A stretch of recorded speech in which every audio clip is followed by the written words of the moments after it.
Bonsoir. Orot Teshuvah, chapitre 14, paragraphe Gimel. 3. כשבאים לשוב בתשובה, צריכים לדעת שאין שום מניעה בדבר. Ça veut dire que lorsqu'on décide de faire Teshuvah, d'abord avant tout, il faut savoir qu'aucun obstacle au monde ne peut nous arrêter de faire Teshuvah. Tout est réparable. Rien est irréversible. אפילו אותם כ"ד דברים המעכבים את התשובה, תכף כשמבקשים ובאים לשוב עליהם, שוב אינם מעכבים. De quoi s'agit-il? Il y a 24 choses qui sont mentionnées dans le Rambam, pris du Talmud, qui empêchent la Teshuvah. Il aura, il suffit qu'on le veuille, et bien, désormais, il ne réalise plus d'obstacles. Si vous voulez savoir de quoi il s'agit, si vous avez jamais entendu parler de ça, je peux peut-être essayer de vous faire monter 2 secondes pour voir si c'est faisable. Stop share. C'est ça. Vous voyez? Encore. Voilà. Ah, regardez. Je vais juste lire quelques-unes, parce qu'il y en a 24, que vous sachiez de quoi il s'agit. C'est apporté dans les Choteshuvah, la Rambam. Il y a plusieurs catégories. Il y en a quelques-unes qui s'appellent En Maspikim Beado Lasot Teshuvah.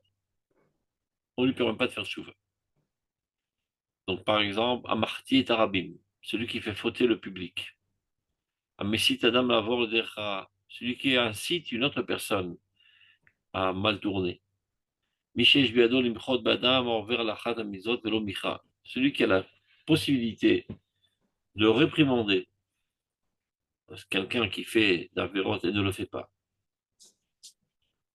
Achoté Almenat Lashuv, celui qui dit voilà, je vais fauter maintenant, après je ferai tchouva.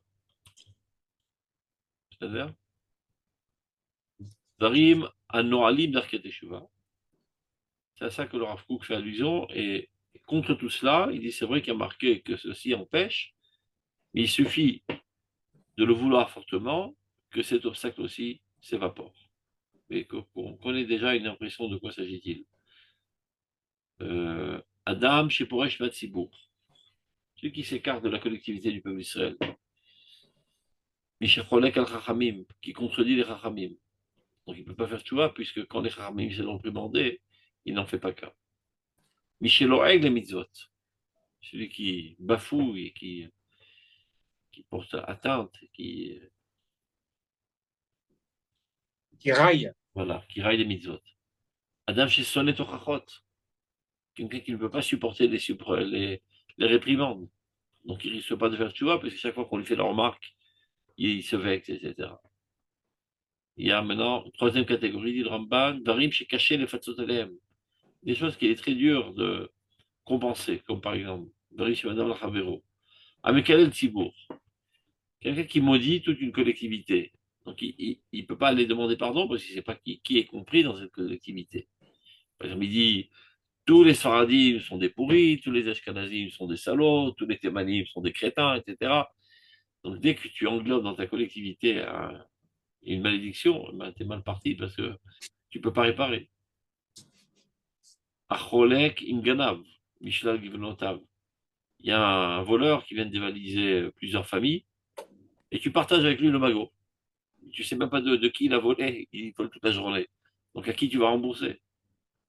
À Motse Aveda Velom Farsem. Tu as trouvé une trouvaille dans la rue et tu ne le publies pas. À Gonev Manim, celui qui vole les pauvres, il ne sait pas de qui il a volé, donc il ne sait pas à qui rendre. Le Kershochad, pot de vin. Ochel Mesouda Shena Maspika le Barler, celui qui mange d'un repas qui n'est pas suffisant à son propriétaire. Et ça arrive très souvent dans des groupes ou surtout entre élèves. C'est pas un enfant qui débarque à l'école avec son petit sandwich et un paquet de chips. Ses copains lui disent, tu peux me prêter une chip, tu peux me donner une chips, et il lui termine tout son paquet, il reste affamé.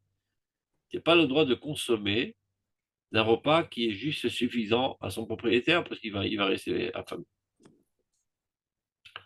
Donc, Kitsour, il y a un livre, une liste là, très très longue. Chilut, Lashon Hara, Baal Chema, envers tous ces comportements négatifs, il est dit Mergvim et Teshuva. Et non, le Chidouche de Rav Kook, il est dire la chose suivante Mergvim avalomonim. C'est vrai que ça réalise une entrave, dans aucun cas, ceci n'empêche totalement la Teshuva. Vous revoyez le texte là du Rav Kook? Oui, Donc, parfait. Donc on reprend ce qu'il dit. Regardez. Lorsqu'on est bien déterminé à faire Teshuva, d'abord, en toute la date, il faut savoir, il n'y a rien qui puisse nous empêcher de le faire. Même les choses qui ont été mentionnées dans le Talmud et reprises par le Rambam, les 24 contournements envers lesquels il est dit Merkvit la teshuva, empêche la teshuva, Techef keshem vakshim, dès qu'on décide de faire teshuva, il ne réalise plus une entrave. Qu'est-ce que ça veut dire tout ça? De manière générale, il est dit Abalitaer Musaim Beyado. Celui qui vient se purifier, on l'aide du ciel. C'est-à-dire que tu fais toi un petit effort, et le reste, c'est Dieu qui le fait à ta place. Maintenant, dans ces comportements, c'est toi qui dois tout faire. Tu n'as pas d'aide céleste. Ça ne veut pas dire que ce n'est pas faisable, c'est-à-dire que c'est plus compliqué. Donc si tu es véritablement déterminé à le faire, rien ne peut réaliser un empêchement total. Et donc, on continue. Il ne faut jamais mépriser, délaisser, abandonner, annuler aucune tendance de teshuva. Lo ktana shebaktanot, ni la plus petite, qui te paraît tes yeux dérisoires, tu dis, mais c'est trop petit pour moi, ça, c'est un petit détail insignifiant. Je suis quelqu'un d'important. Donc, l'oktana chez Baktanot, Bibneshifluta, ni la plus petite, à cause de sa bassesse. L'omar chez Anarayon Akatan Raoui, les Fimidato, Shaddam et Sharatatsmo, se disant que cette petite pensée de Teshuvah n'est pas à la hauteur, à ma hauteur, c'est celle que moi je m'estime. Velat Arayon a été gadol. Ni non plus la pensée la plus grandiose de dire ça c'est pour les gérants de la Torah, c'est pas pour moi. Moi je suis un petit nul. Donc comment Bichlal oserais-je penser dans cette direction? Ne sous-estime rien du tout, ne repousse rien du tout. Dès qu'une pensée de Teshuvah te passe par la tête, saisis-la fortement. Qu'elle te paraisse trop petite, qu'elle te paraisse trop grande, peu importe. Saisis-la fortement et vas-y, fonce. Donc, l'Orayon a été gadol, le marchou gavoy a été mirko. Ni non plus une pensée qui est trop grande en disant qu'elle est bien plus haute que ma valeur. Qui a kol, olé ou mitzaref et yachad. En fin de compte, tout monte et tout s'unit ensemble, tout se rassemble ensemble. Les komash lema, veolam aleh shel tshuva, tout se rassemble et s'unifie en une seule stature qui est très très chère, très grande et très très ancienne, qui a précédé tous les mondes. Car il est dit tshuva kadma lakol. Avant que Dieu n'eût tout créé, il a créé d'abord avant tout la teshuva. Donc ne renonce pas à la plus petite particule de teshuva et la plus grandiose des parties de la teshuva. Tout sentiment, toute volonté, tout éveil à améliorer, quel qu'en soit le sens, la grandeur, etc., saisis-le d'urgence, sachant que cette pensée vient de Dieu qui te tend la perche, saisis-la fortement. dis-moi s'il te plaît, tu peux agrandir les caractères, s'il te plaît? Oui, voilà. C'est mieux? Ouais, ouais, ouais. Merci. Voilà. C'est le maximum pour que ça rentre dans la Ok. page. Alors vas-y, tu reprends où là? Pardon? Donc maintenant, on va commencer le paragraphe d'Alet. Ok. Donc, on y va. Il peut arriver parfois, on est profondément ancré dans des obstacles.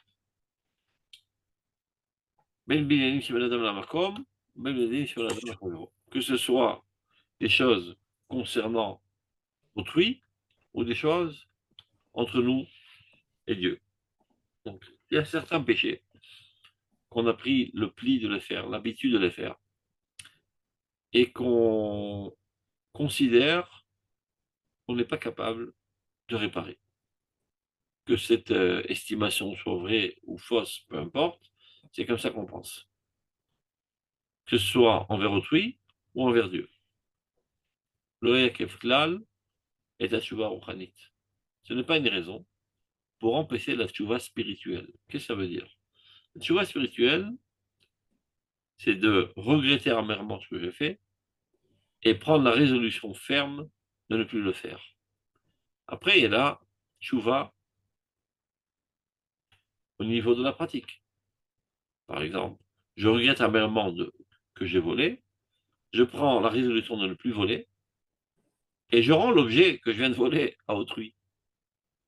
Maintenant, il s'avère que j'ai un frein psychologique, parce que je suis un radin, ou bien parce que j'ai consommé cette chose, donc que ce soit technique ou que ce soit psychologique. De fait, je ne suis pas capable de réaliser maintenant au niveau pratique la teshuva. Alors tu pourrais dire, si de toute manière j'ai aucune chance de réparer du point de vue pratique, à quoi bon penser, à quoi bon avoir des remords et avoir des résolutions de ne plus le faire si j'ai encore cette saleté en main? Eh ben non, dit le Rav. Il faut séparer les choses. Penser, tu es capable. Avoir des remords, tu es capable. Avoir une résolution ferme de ne plus le faire, tu es capable. Fais-le. Maintenant, quant à la réparation pratique et technique, on verra par la suite comment surmonter le problème. Kevan, dès qu'on ressent un besoin de retourner vers Dieu, Shavim, on revient de suite. Et on ne s'invente pas toutes sortes de prétextes pour ne pas le faire, sous prétexte que c'est d'hypocrisie, parce que de toute manière, j'ai pas l'intention de lui rendre son objet, je suis pas capable, je suis trop faible, j'ai pas l'argent, peu importe. Vakim la chauve, Shavim. Dès que tu ressens le besoin de te repentir, ben fais-le de suite. Et suite à cela, Adam Mitradesh Kevriya Chadasha. L'homme est renouvelé comme une nouvelle créature. À partir du moment où tu t'ouvres à cette pensée de Teshuvah qui est en fait un flux divin, tu es vivifié par la vie divine. Tu n'es plus le même homme. Et de ce fait, maintenant tu trouveras les forces psychologiques, techniques, etc., pour réparer l'acte au niveau de la pratique. Donc, Atzitzim Amaasim, les branches pratiques. Shetrichim les Zirus Gadol, qui parfois nécessitent énormément de zèle et d'efforts pour les réparer. Il s'appelle même Tamid mais qu'il espère constamment de les réparer, bien que pour l'instant, il n'est pas à même de le faire. Et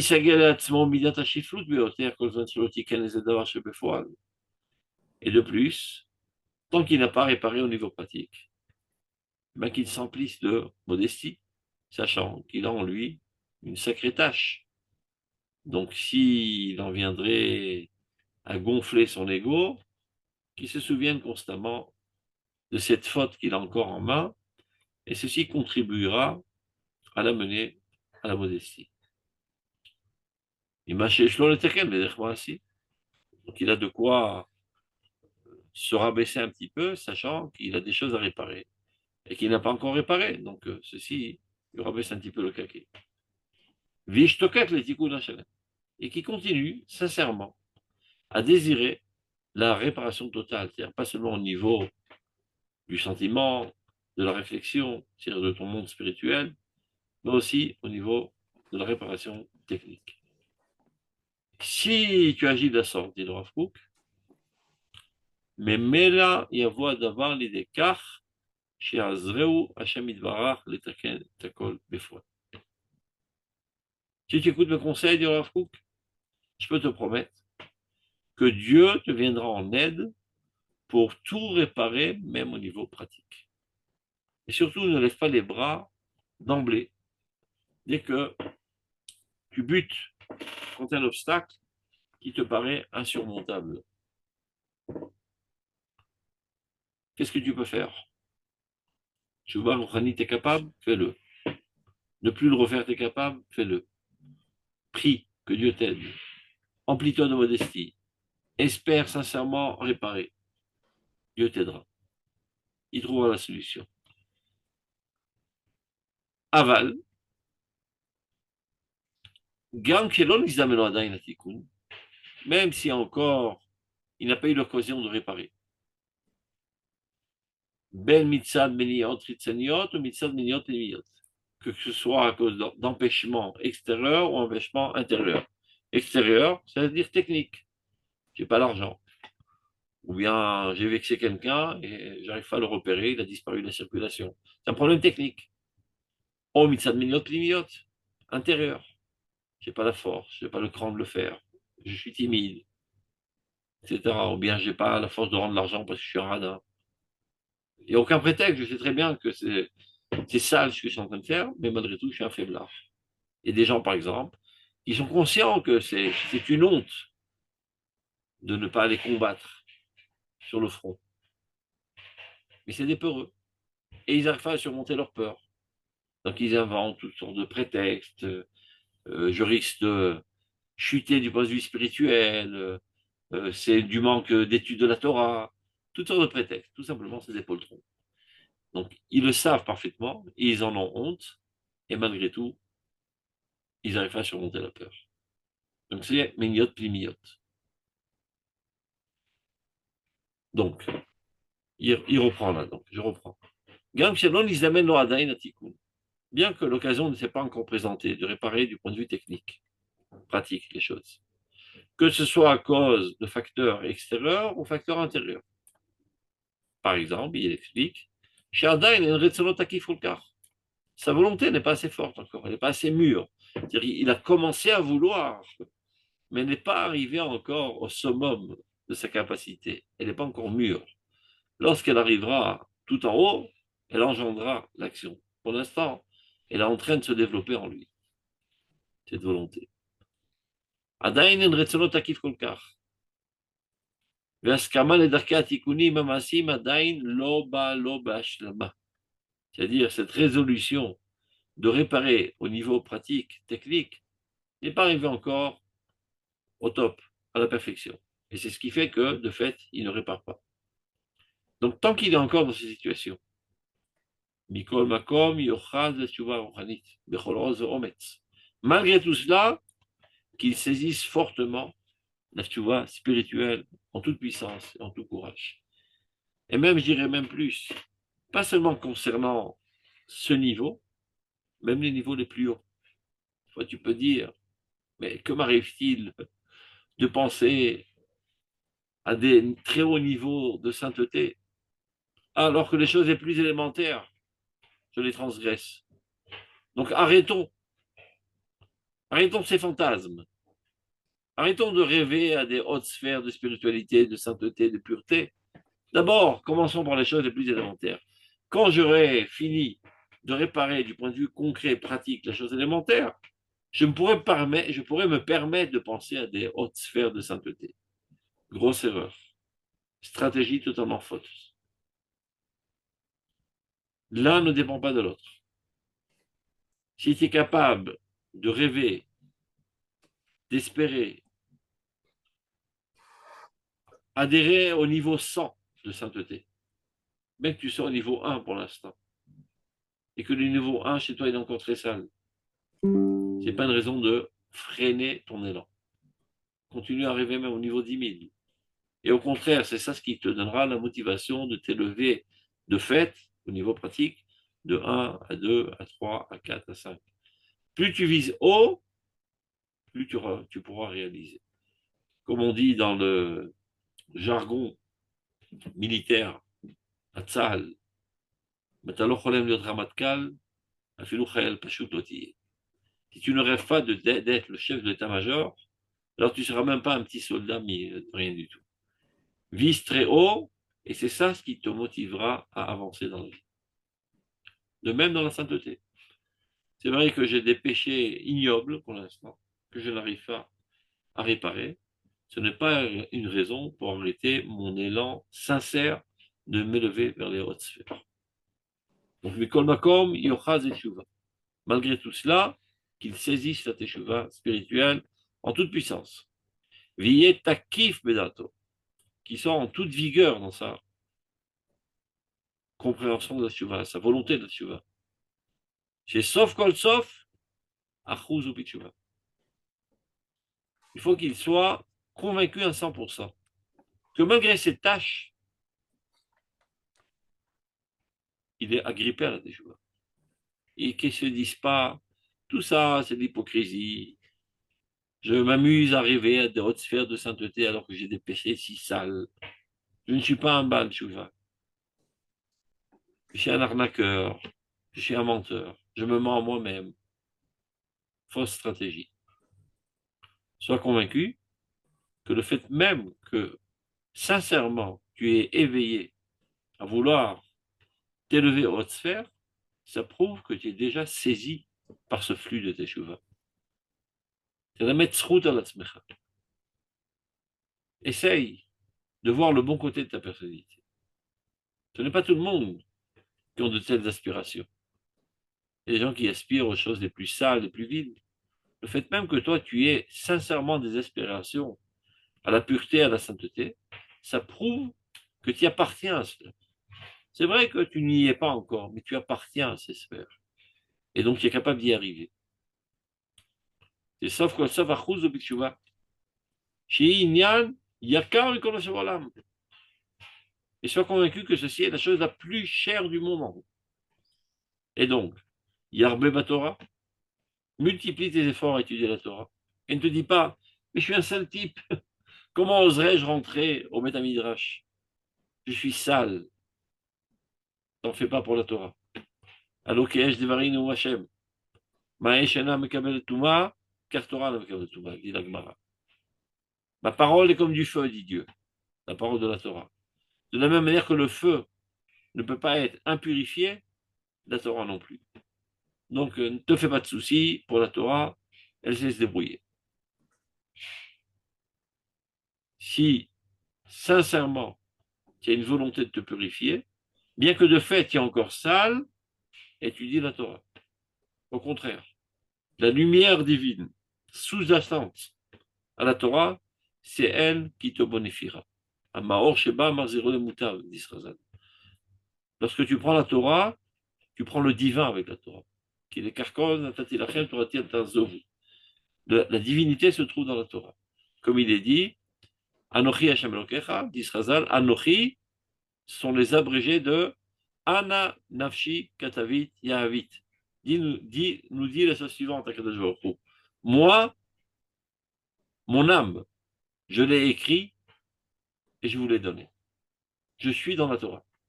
Donc lorsque tu enlaces la Torah, tu enlaces la divinité. Tout comme lorsque tu enlaces ta mère, ben c'est pas un bout de chair que tu enlaces. C'est vrai que c'est enveloppé de chair, mais il y a une personnalité divine, il y a une âme que tu es en train d'enlacer. Et bien le Sefer Torah, des connaissances, c'est pareil. Ce n'est que l'aspect extérieur des choses. L'intériorité de la Torah, c'est la divinité elle-même. Donc dès que tu as emprise de la Torah, le divin qui est dans la Torah, lui-même, qui est source de toute bonté, te bonifie, t'améliore. Donc Yerbe Torah, le Midotovot, tant que tu peux, répare tes traits de caractère, développe tes vertus, écarte-toi de tes vices. Bechorma, enrichis-toi de connaissances. Banaga et Shera, de comportement, de droiture. Mais quand on a des charles, tout ce que tu es capable de faire, fais-le. Tout en sachant que tu as un péché énorme, constant en toi, que tu n'arrives pas pour l'instant à surmonter. Ceci, en aucun cas, ne doit être pour toi un facteur démoralisateur. Mais de l'autre côté, pour l'instant, espère de tout cœur le réparer, sincèrement, va attaquer d'autres fronts pour l'instant. Étudie la Torah, développe tes midot, enrichis-toi de sagesse, rectifie tes comportements. Tout ce que tu es capable de faire, fais-le. Vishpor sicho, betfila, et déverse ton âme et tes larmes même dans la prière devant ton Créateur.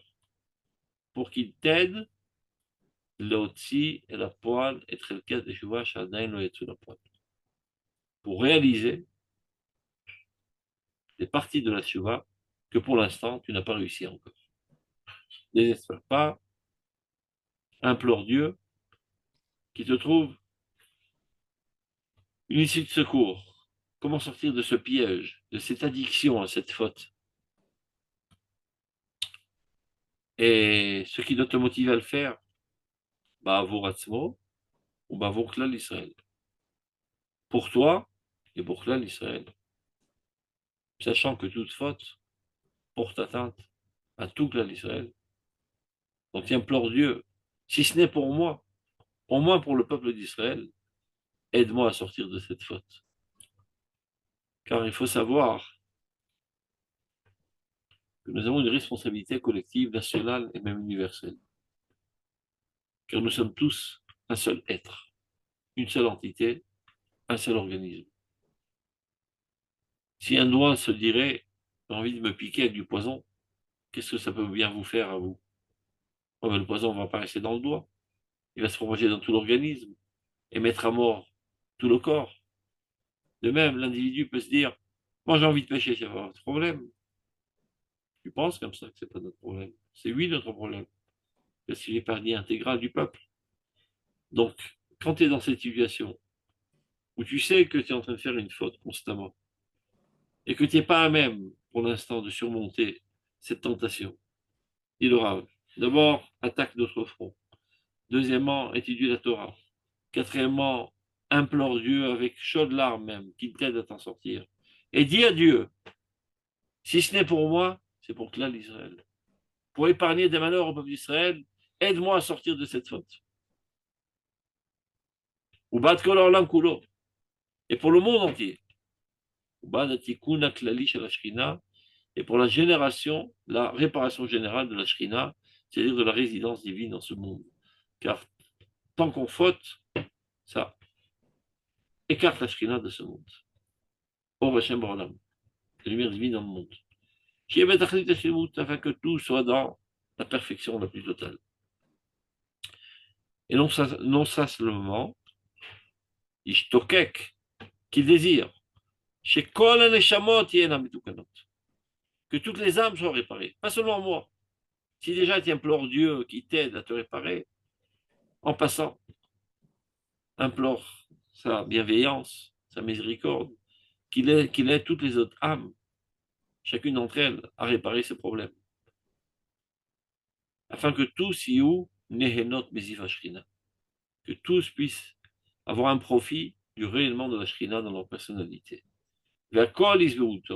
Et que tous soient rassasiés de ce bon, de cette bonté, Veshifat Rahim, et cette abondance de vie provenant du divin, en écartant tous les barrages, et qu'elle puisse influencer tous par son bien. Dalet, prime. La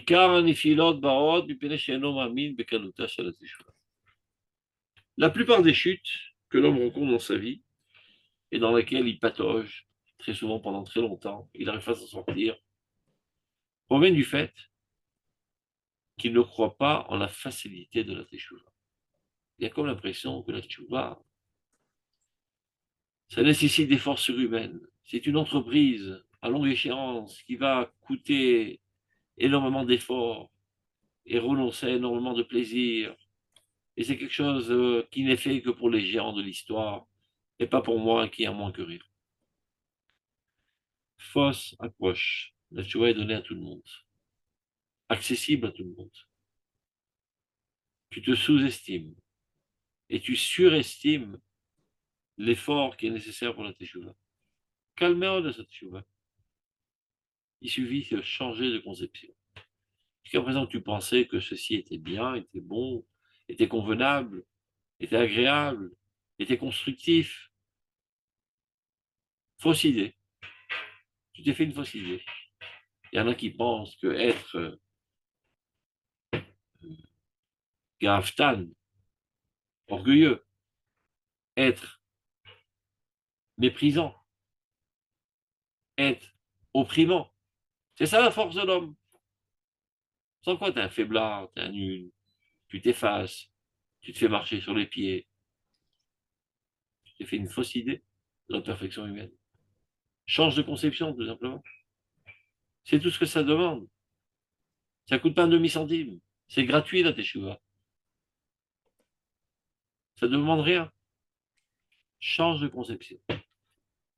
À partir du moment où tu es convaincu autrement, ça coulera de source. C'est ça le problème. C'est pas qu'il n'y a pas de force. C'est que tu sous-estimes tes forces. Et que tu surestimes l'entrave. Sarakol, c'est une petite colline à grimper. Alors que tu penses que c'est l'Himalaya, c'est fait que pour les, les Superman. Non. Fausse appréciation de la réalité. Et c'est aussi aisé d'avoir Benetia chez le Khoudim. Lorsque nous faisons quelque chose avec une tendance profane, j'aime pas le mot profane, mais c'est tout ce qu'il y a en français pour le dire. C'est-à-dire, je mange parce que c'est bon. C'est pas péché, comme on dit en France. Mais ça vole pas très haut non plus. Je mange parce que j'ai été enthousiasmé de semer avec cette odeur alléchante. Je suis allé manger. Top. C'est pas un péché. Selon l'Allah, il n'y a aucun péché de prendre plaisir. Mais on ne peut pas dire quand même que c'est un idéal haut et sain. C'est neutre et bas. Donc lorsqu'on se comporte de la sorte, aussi mais d'abord Benetia chez le Khoumi. C'est ce qui mène à le faire, c'est assez profane. Chez le Goufaniout ou Behemiout, deux niveaux différents. Goufaniout, besoin corporel. Behemiout, tendance bestiale. Je me jette sur la nourriture comme un animal. Goufaniout, je mange parce que j'ai faim, il faut bien que je mange. Non, c'est pas très haut, ça vole pas très haut, c'est un petit peu nul, mais c'est pas méchant comme on dit. Behemiout, c'est déjà c'est pas interdit selon l'halakha. Il n'y a aucune halakha qui dit au Shulchan Aruch que tu ne dois pas te jeter sur l'assiette de pâtes ou bien le steak, etc. Mais c'est pas très propre. C'est pas au niveau de ta personnalité humaine. Tu te comportes comme un animal. Et de même tous les autres profits corporels. Imra coucher les terres. Tant qu'il s'agit de quelque chose qui est permis. Permis, ça ne veut pas dire les hautes sphères de la sainteté, de la pureté. C'est le minimum vital, zéro. Tu es au niveau zéro. Moins que permis, c'est moins un, moins 2, moins 4, c'est des heures dans la Touba. Zéro, c'est le centre, c'est le minimum. Donc, s'il s'agit de quelque chose qui est permis, de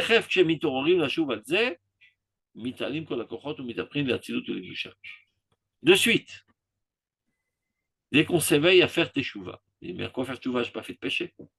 On a expliqué à plusieurs reprises. Pas besoin de faire péché. Pas besoin de faire un péché pour faire teshuva. Teshuva, c'est l'amélioration constante. J'avais un comportement bas et je décide de m'élever. Manger, c'est bien. Encore faut-il avoir une pensée. Je mange pour être fonctionnel, pour me servir Dieu. Dans quoi? Dans tout. Que ce soit dans l'étude de la Torah, que ce soit dans le combat dans l'armée d'Israël. Ben, si je suis affamé et assoiffé, ben, je ne peux pas combattre. Donc je mange bien, je dors bien, pour que demain, je puisse combattre et exterminer tous les terroristes. Donc cette nourriture n'est plus une simple nourriture gouffanite ou béhémite. C'est déjà une nourriture sainte, parce qu'elle est orientée vers un but noble. De même, je mange bien pour aller au travail et pour être sérieux dans mon travail. Parce que si j'ai mal dormi, eh ben, je ne vais pas être tellement effectif dans le travail, j'ai volé mon employeur. Donc je dors bien pour être bien fonctionnel. Si je dors bien juste parce que j'ai envie de dormir, c'est pas péché, comme on dit, mais ça ne vole pas très haut. À partir du moment où c'est relié à un objectif louable, ça élève le comportement. Donc c'est en cela qu'il dit mitorim la chouve. C'est-à-dire, je regrette de m'être comporté de manière comme ça, instinctive, sans réfléchir et sans lier ça à aucun objectif louable. Et la prochaine fois, je ferai mieux. Donc, tant qu'on est encore dans le domaine du moutard, parle pas d'avérotes. Ce sont des choses moutards et qui sont basses. Alors, dès qu'on commence à s'éveiller, à faire teshuva, mitanim kolakochot. De suite, toutes les forces s'inversent, s'élèvent et s'élèvent à la noblesse et à la sainteté. Ça veut dire, lorsque je me suis jeté sur un steak chips de manière animale, après je ressens une certaine humiliation profonde de m'être comporté de la sorte. Et j'ai des regrets. Mais le regret transforme de suite ce comportement comme si au préalable, tu avais déjà eu des pensées hautes. Et la nourriture que tu as avalée s'élève au niveau de la sainteté. Regardez, ça s'appelle lechem atzevim, le pain de tristesse. Normalement, avant de manger, tu devrais réfléchir. Pourquoi je mange? Pour vivre. Mais à quoi bon vivre? Pour remplir ma mission. Donc, c'est des pensées auxquelles tu aurais dû penser avant de manger. Si tu ne l'as pas fait, eh bien, c'est rattrapable a posteriori. C'est le Berkat Amazon. De quoi traite le Berkat Amazon? Baruch Ata Hashem Azalatakol. Béni sois-tu l'Éternel qui nourrit tous. Donc, on voit le rapport avec le sandwich que je viens de manger. Deuxième bracha, Baruch Ata Hashem ala Haaretz Amazon.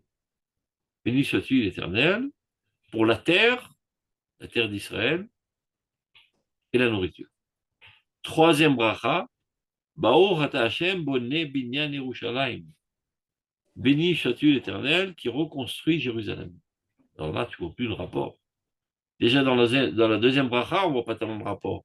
Imagine un juif qui est assis dans un resto à Paris, qui est en train de manger un sandwich alléchant, et après il dit béni soit l'Éternel pour la terre d'Israël. Quel rapport avec Israël? Je suis à Paris en train de manger un sandwich. Et la troisième, alors c'est le comble. Reconstruction de Jérusalem. Mais quel rapport avec Jérusalem et mon sandwich? Eh bien, ça s'explique comme ça. Ce sont des pensées auxquelles tu aurais dû penser avant de manger, mais rétroactivement, on peut encore sauver la situation.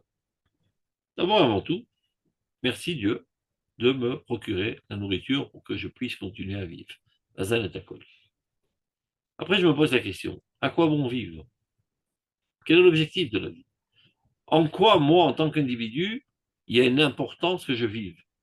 À la Harit à l'Amazon, pour la terre d'Israël, pour le peuple d'Israël, pour la tendance nationale, pour l'édification de l'État d'Israël. En ce sens, il y a un sens à ma vie. Ce que moi, je peux rajouter dans l'édifice d'Israël, ma pierre propre. Et à quoi ça sert l'État d'Israël? À quoi ça sert la tendance nationale? Est-ce que c'est un but en soi? Non. La reconstruction de Jérusalem avec tout ce que cela symbolise. Le Beth Amikdash, la propagation de la volonté divine et de la morale divine dans le monde entier et l'amélioration de l'humanité entière.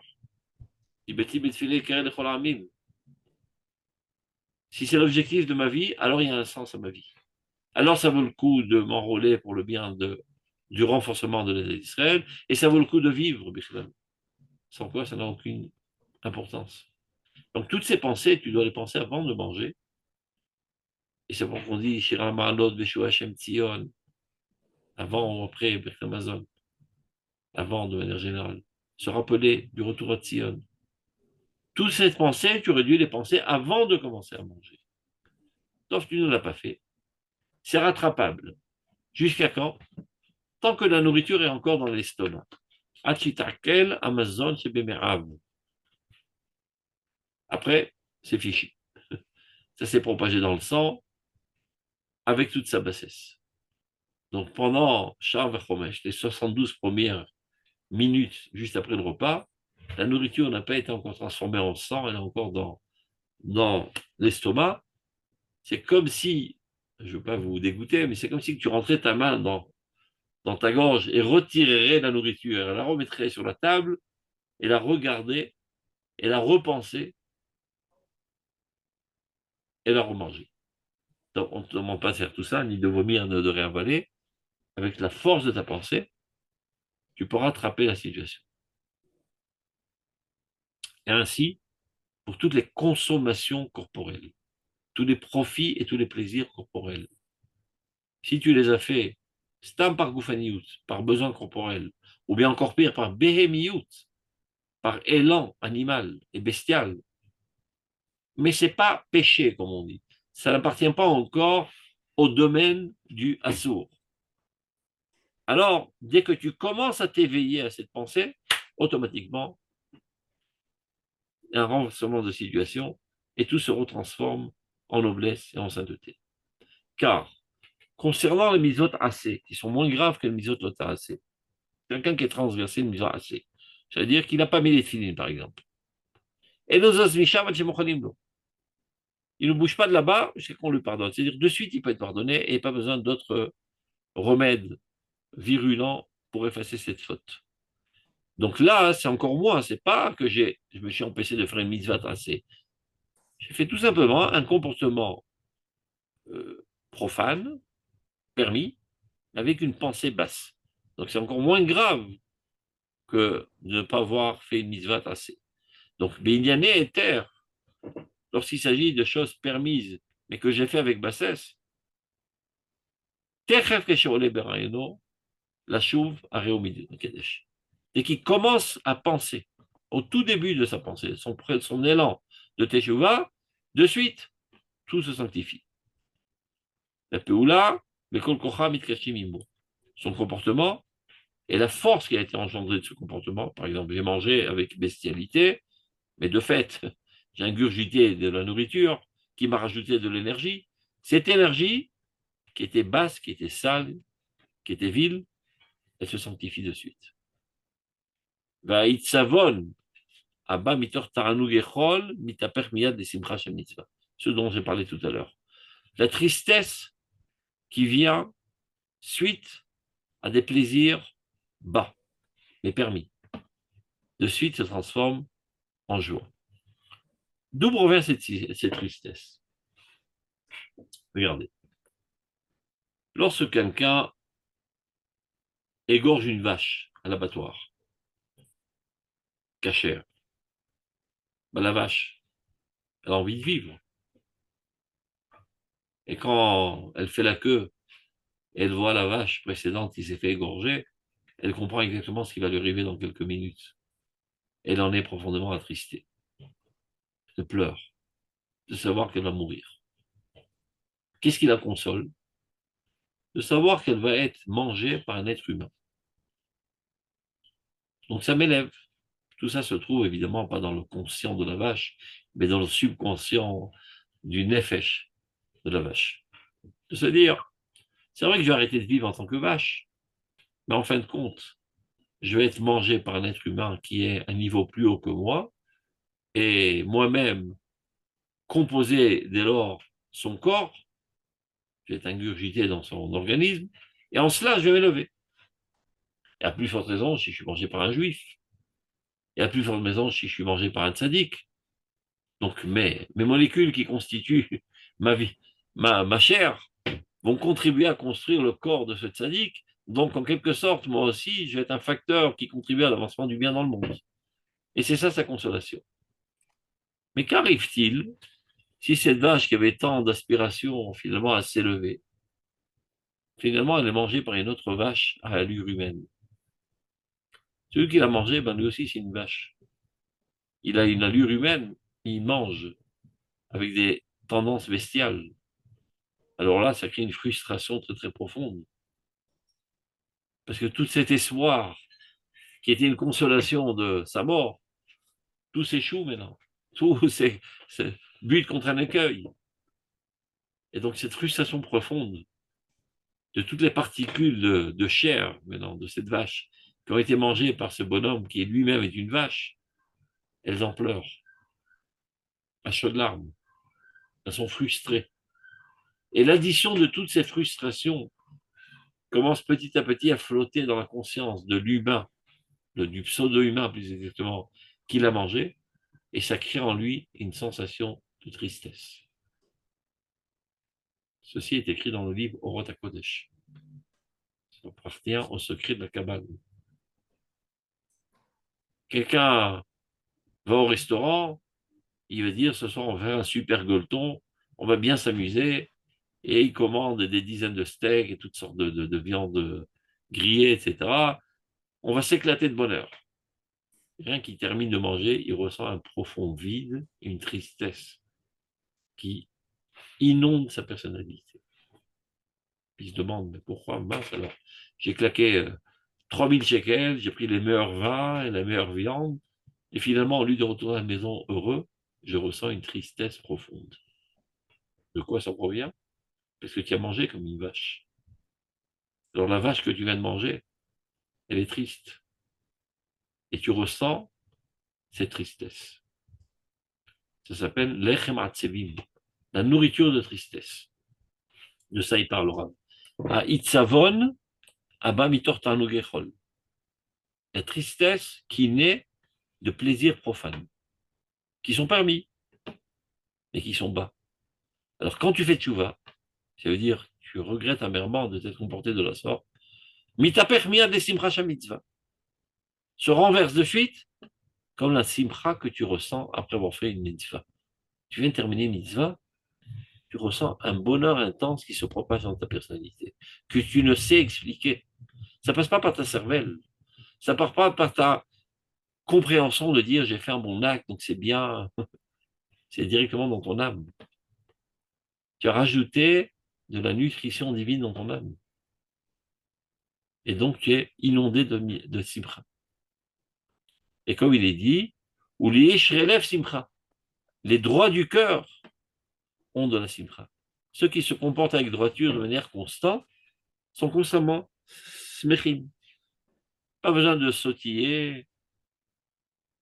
La simcha, c'est quelque chose de chaquette, de silencieux, au plus profond de ton être. C'est une satisfaction constante de ta vie. J'ai un sens à ma vie. Je suis mobilisé constamment pour l'avancement du bien. J'œuvre dans ce sens toute ma vie. Ceci me donne une raison d'être. C'est une satisfaction profonde, intense, inexplicable, avec aucun mot. Ou l'ishrelef simcha. Ceux qui ont un cœur droit font le bien toute sa vie, s'adonnent à faire le bien, à procurer le bien aux autres, sont en simcha constante. Ashrei Yehuvetecha. Ashrei Am Shekachalo. Ashrei Am She'Hashem Eloav. La Torah est le livre du bonheur. Ashrei, Ashrei, Ashrei. Ashrei Temimedarech. Toute l'humanité est en quête de bonheur. Ils sont tous dans une tristesse profonde. Parce que leur comportement est ignoble. Il est contre nature. Leur âme s'écrie de douleur. Donc ils sont en tristesse constante. Ils ont besoin d'aller voir un psychanalyste, un psychiatre, et du coaching, et toutes sortes d'amusements pour s'exalter un petit peu extérieurement, pour contrecarrer la tristesse profonde qu'ils ressentent au plus profond de leur être. Mais évidemment, parce qu'ils ont un comportement abject, qui est l'antagonisme même de la nature de leur âme. Et Dieu nous a donné la formule magique pour être heureux. C'est simple. Comporte-toi en adéquation profonde avec ta nature. Ta nature, elle est divine. Ta neshama, c'est la continuité du divin en toi. Comporte-toi selon la volonté de Dieu, c'est-à-dire comporte-toi selon ta nature. Et il n'y a rien de plus heureux que de se comporter selon sa nature. Je ne suis pas un esclave de toutes sortes de facteurs extérieurs. Je suis un homme libre. C'est-à-dire j'exprime ma nature profonde. Et alors, tu es en bonheur constant. Dernière piska, on terminera à 7 heures. Chez Shoalim, parfois on se pose la question. D'où provient la tristesse? Pourquoi il y a tellement de personnes tristes dans ce monde, qui sont toujours en train de soupirer, etc., etc. Il y a une tête morbide. C'est Chim Liftor. Nous devons solutionner. C'est ça la solution à cette question, la réponse à cette question. Mais à Shefa Shelamasim, Amidot, Vadeot, Araot, Al-Neshama. La tristesse découle de l'abondance d'actions, de vices, de conceptions mauvaises sur l'âme. À force de la poignarder, ben, elle gicle de sang et elle souffre le martyr, ton âme.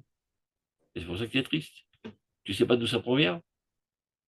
Tu es tout simplement à l'écoute de la tristesse de ton âme, qui est constamment poignardée par tes comportements, par tes traits de caractère, par tes conceptions idiotes et erronées, par ta mesquinerie, par ton agressivité, par ta radinerie.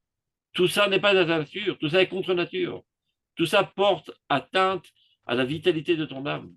Elle en souffre énormément. Elle en pleure à chaudes larmes. Mais tu es sourd.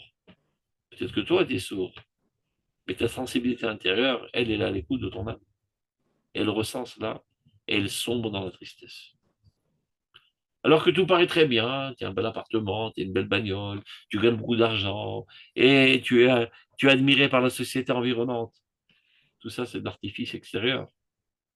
Au moment où tu te retrouves tout seul entre quatre murs, souffrance atroce. Alors qu'est-ce que tu fais pour t'épargner ces moments douloureux? Tu fais en sorte de ne jamais être seul. Toujours en société, toujours en vacarme, toujours en musique à tue-tête, pour que les sons extérieurs aient le dessus sur ce cri intérieur de détresse et de souffrance et de tristesse. Ouais. Ça, c'est pas une véritable solution. La solution est d'arrêter ce cri intérieur. Et ceci se fait tout simplement en te comportant de manière naturelle à ton âme, dans la bonté, dans la justice, dans la pureté, dans la sainteté, dans la noblesse, dans l'application de la volonté de Dieu, en un seul mot, qui n'est autre que l'expression de ta nature divine que tu es. Donc, on reprend. Keshe lorsqu'on se pose la question à savoir, d'où provient la tristesse? Très simple. La solution est très simple, dit le Rav. Mais à Shefa Shalamasi, cette multiplicité, cette abondance d'actions, de traits de caractère tordus, de déot rarot, des conceptions erronées et mauvaises, qui frappent l'âme. Shitoremet bechusha achoderet beriutam, elle goûte avec sa perception pénétrante, l'amertume de tous ces derniers. Vinisledet, elle en est dégoûtée. Nifredet, elle est apeurée. Vatsuva, et attristée.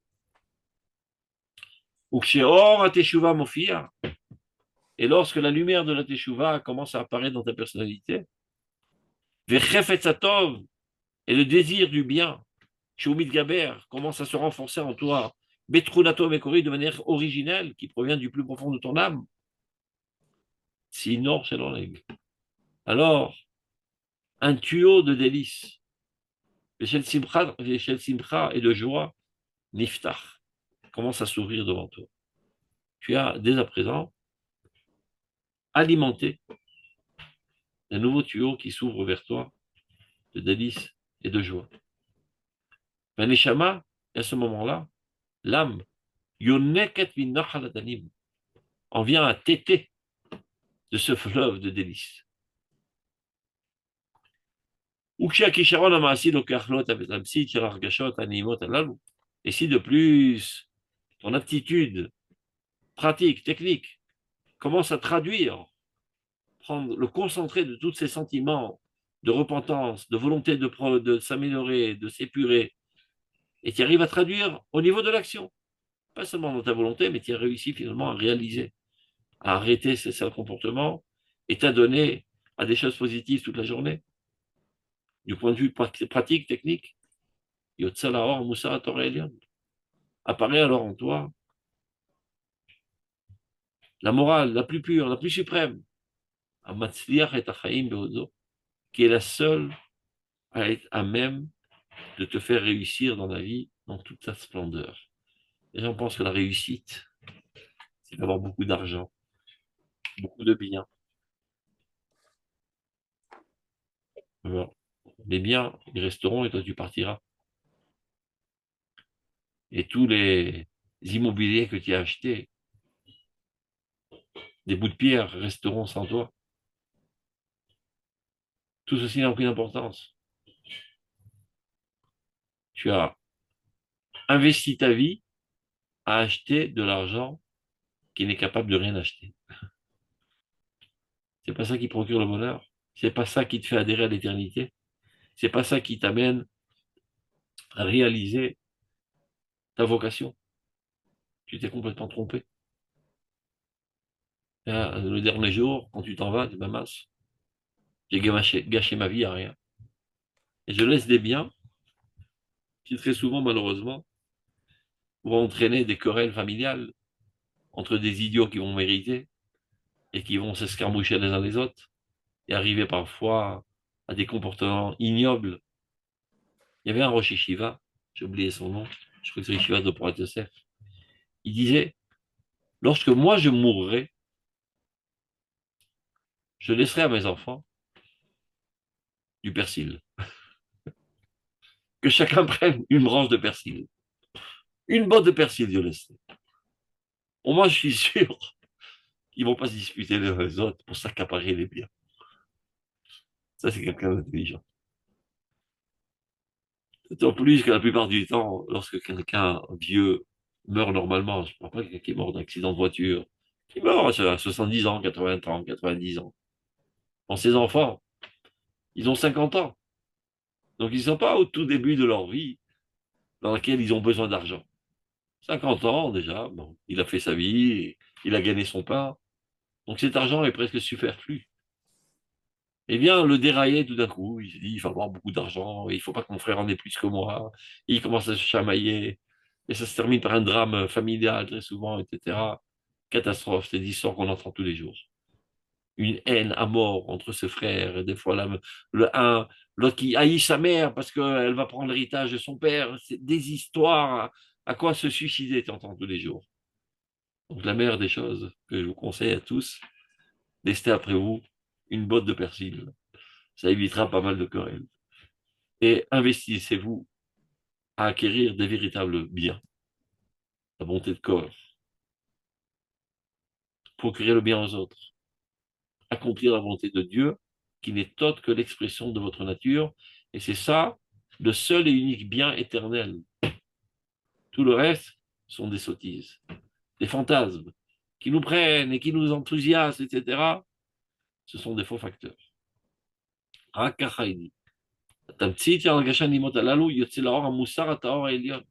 Sera mise à l'œuvre la morale pure et suprême. Amatzliach et achayim. Si tu veux dire enfin à la fin de ta vie, est-ce que j'ai réussi ma vie ou pas? Eh bien oui, tu vois bien. J'ai laissé des immeubles, j'ai laissé ceci, j'ai laissé cela. Et à quoi ça sert tout ça? J'ai aidé la veuve,